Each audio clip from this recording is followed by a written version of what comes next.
Happy Monday! I am back. I'm staying committed to these lives. I want to jump on each Monday and go through and just share some of the things that I've been working on at the moment.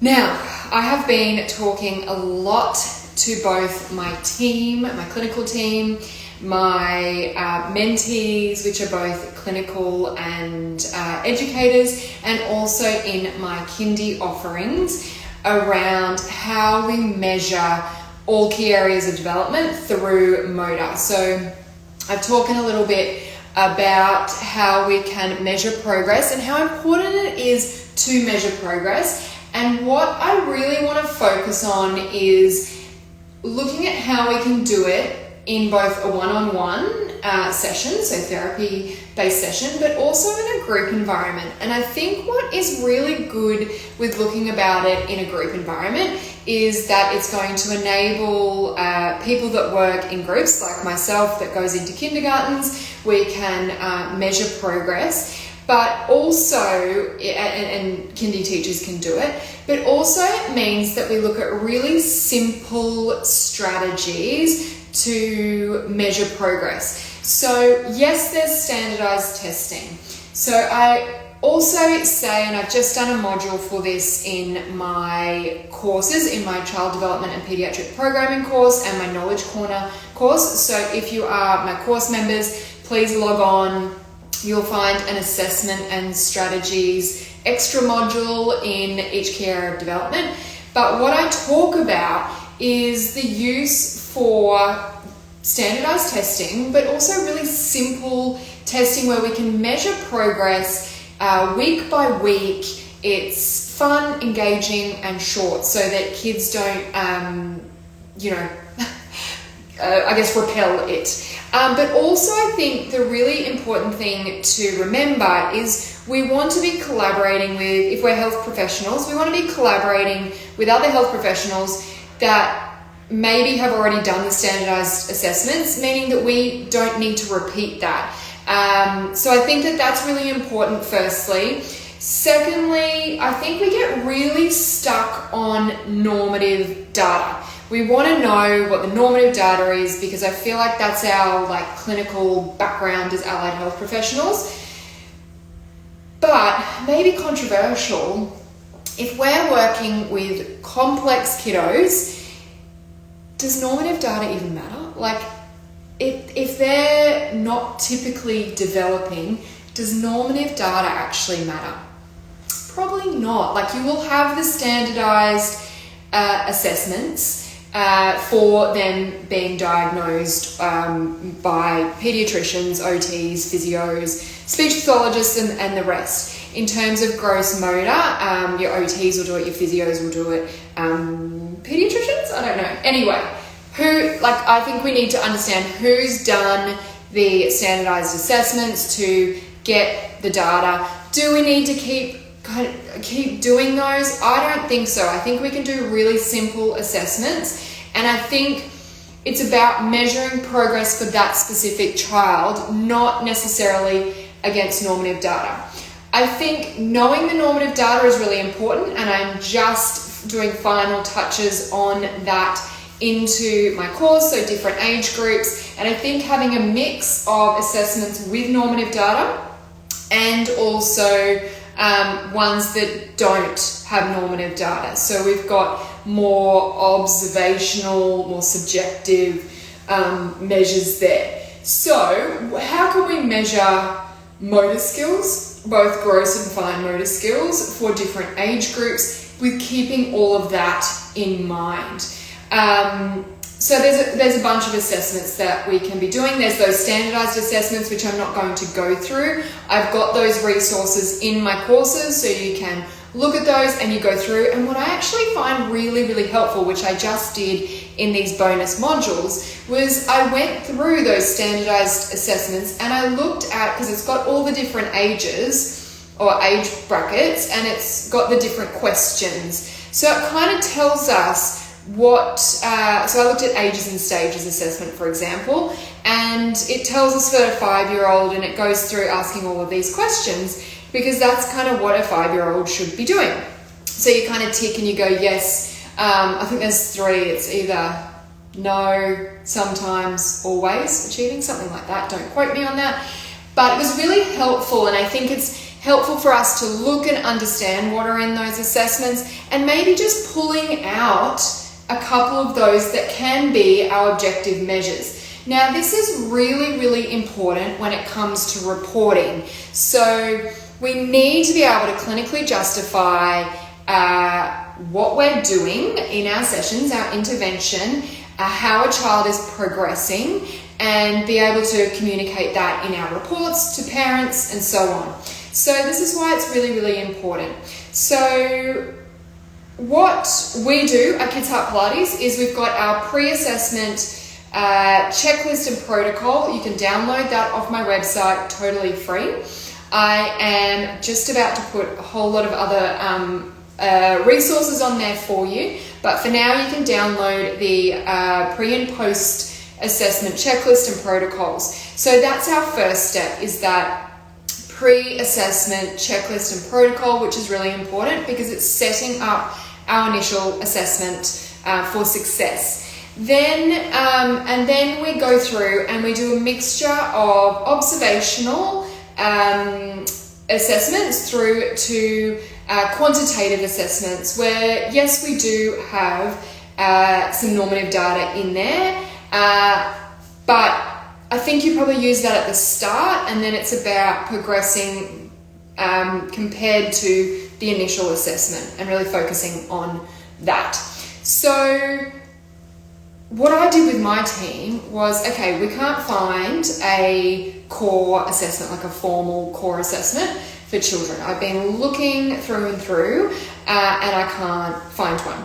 So I just said to them, how do we know if a child has got a poor core? Tell me if you know, how can we tell if a child is struggling with their core strength? Well, we can look at their posture. We can look at their posture in standing and sitting and dynamic posture. We can look at their balance. We can look at how they're transitioning from movement to movement. We can look at their endurance across a session. There's lots of ways that we can look at it. So we've got all those observational things that we can look at. Other things that we're going to look at in terms of the core and the gross motor skills are going to be their behavior, their regulation. So I think that clinical reasoning and understanding is really, really important, because again, if we look at, just say it's an NDIS client, or even if it's a parent coming in with some concerns and they say, these are my concerns, A, B, C, and D. We need to be able to look at those concerns or look at those NDIS goals and clinically understand what are the stepping stones to get to that goal, which then helps us with developing our goals, which then helps us with developing a plan for intervention and the progress measures or objective data that we need to collect along the way. So if a goal is, and usually they're quite, in NDIS plans, they're quite broad, so cognitive skills. So we know that core strength helps with focus and attention. We know that cognitively engaging tasks helps with executive function. We know that high intensity exercise releases hormones and helps with brain function and cognitive skills. So we know all of these things. So if on the plan there is cognitive skills, we need to know the clinical reasoning in terms of the stepping stones and our intervention that can work towards that goal. And we need to be able to explain it. And this is why in my child development and pediatric programming and knowledge corner and Move Mentor for educators, there is so much information based on research, so much research scattered throughout my course papers on child development, the key areas of child development. So we go through physical, sensory, cognitive, social, emotional, and language, and how movement can bolster each of those key areas of development. That foundational knowledge is the key step in that clinical justification and that clinical reasoning in meeting those goals and doing it through exercise, if that is what you do. So, other assessments that we're going to measure in an initial assessment and progress reports are things like our standing broad jump or horizontal broad jump, our vertical jump, our balance. Other ones are shuttle runs, up and go test. I think that's most of our assessments there. And then that's going to give us that quantitative data. We've got the normative data to that, so we know what they should be doing. We might use that initially, and it might be part of their goals, but it's not something that we're necessarily going to lean into all the time. It's more about looking at their progress. But they're really good quantitative data that we can get and use, and then link it to their goals and our clinical reasoning. And then those subjective or qualitative data is more around posture, transitions, regulation, what else have we got? Engagement is another really good one. So really observing all of that at the start and throughout your intervention, and using those as markers throughout the intervention and measuring that progress. Of course, we've then got fine motor skills. Now, clinically, we know that a child needs a good, strong core to hold a nice, healthy, stable posture. It needs a nice posture to work on joint function, like shoulder function. And we need nice, strong, and healthy joint function to work on fine motor skills. That is our progression of development. So we know that if a child comes in and they're struggling with fine motor, it's something, perhaps they've started school and the teacher has picked it up, and so mum and dad are coming to see you because of fine motor skills. Now we know that to get those fine motor skills, we need postural support or postural stability, core strength, joint function, gross motor skills, all before we get those fine motor skills. So that starts to become a part of your intervention and something that you're measuring along the way. And we can measure those through, we can obviously measure those through those gross motor assessments that I'm talking about, or data that I'm talking about.